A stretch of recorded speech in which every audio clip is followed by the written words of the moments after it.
Okay, I recorded and think live stream. yes, sir, we're ready when you are. Okay, I'd like to call this February 17th meeting of the Ad Hoc Rules Advisory Committee to order. It's 5:07 p.m., and I'd like to start with a moment of silence, please.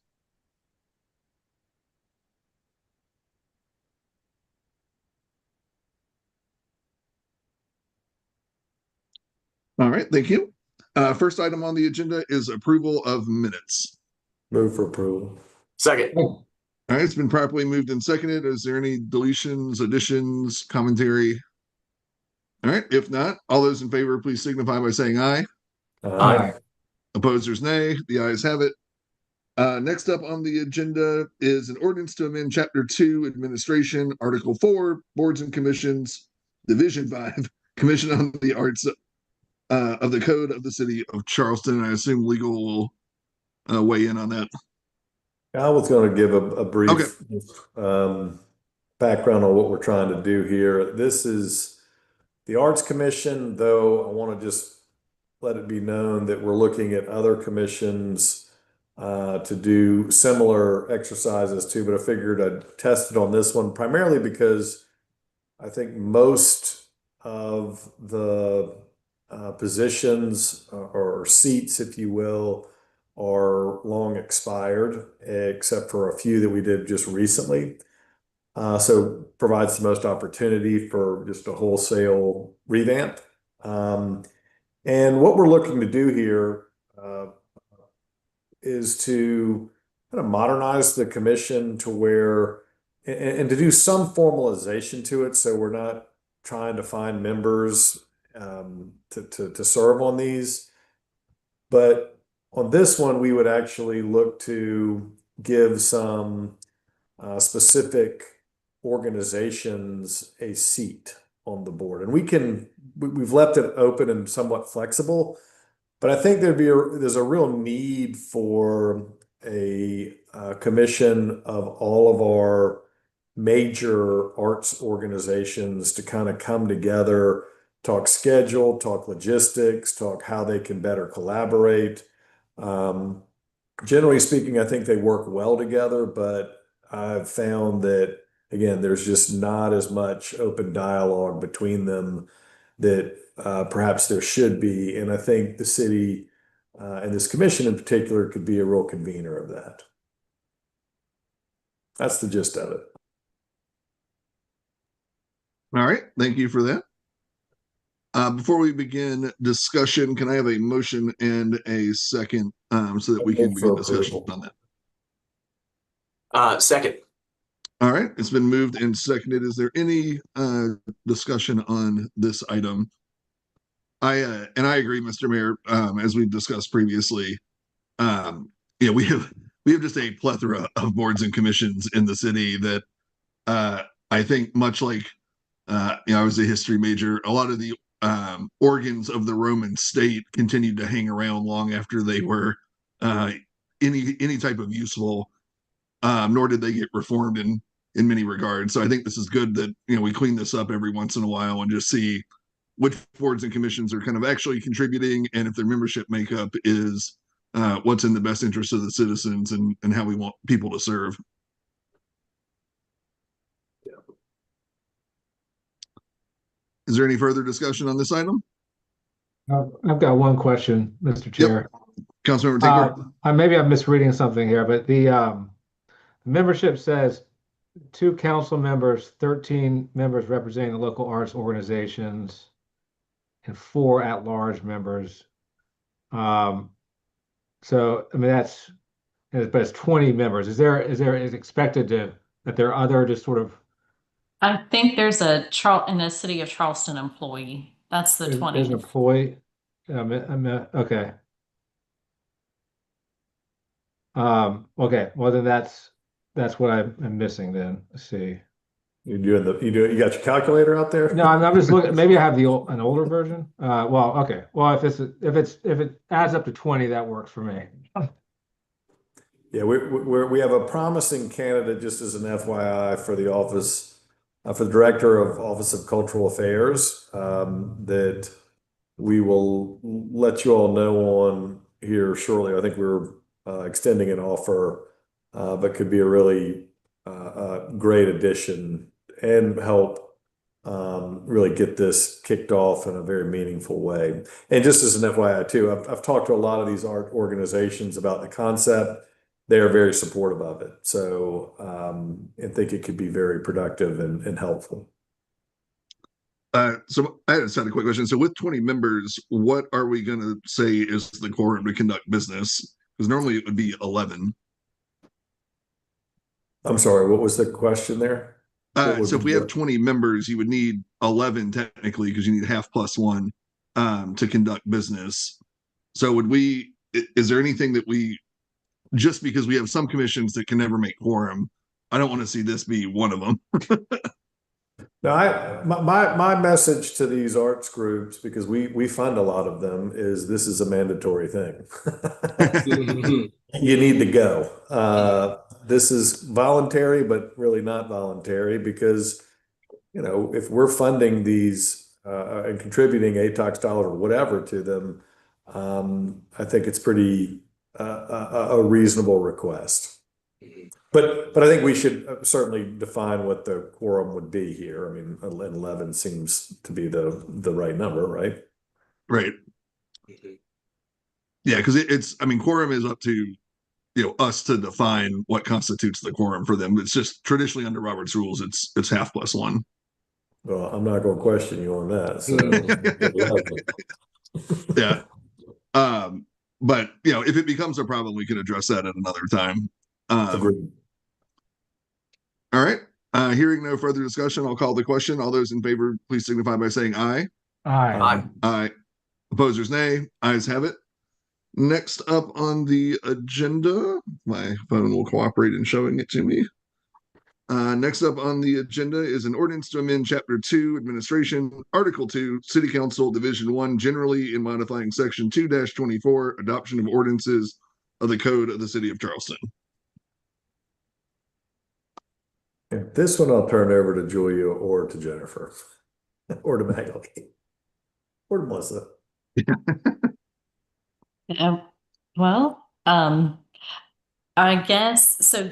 This is a while ago, and Magali or Melissa can jump in to correct me, but the council amended the code so that there was a procedure set up. So when a council member is proposing an ordinance, there was a process for how that ordinance gets to council, as opposed to them just calling up and saying, hey, I want this to be on this agenda or that agenda. Correct.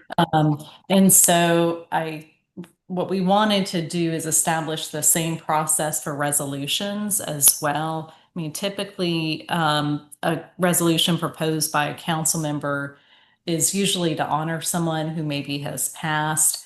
But in some instances, if it's a resolution requesting that the city, take a stance on a particular issue, we thought it might be helpful to have the same process for those types of resolutions as we do for ordinances that are being proposed by council members.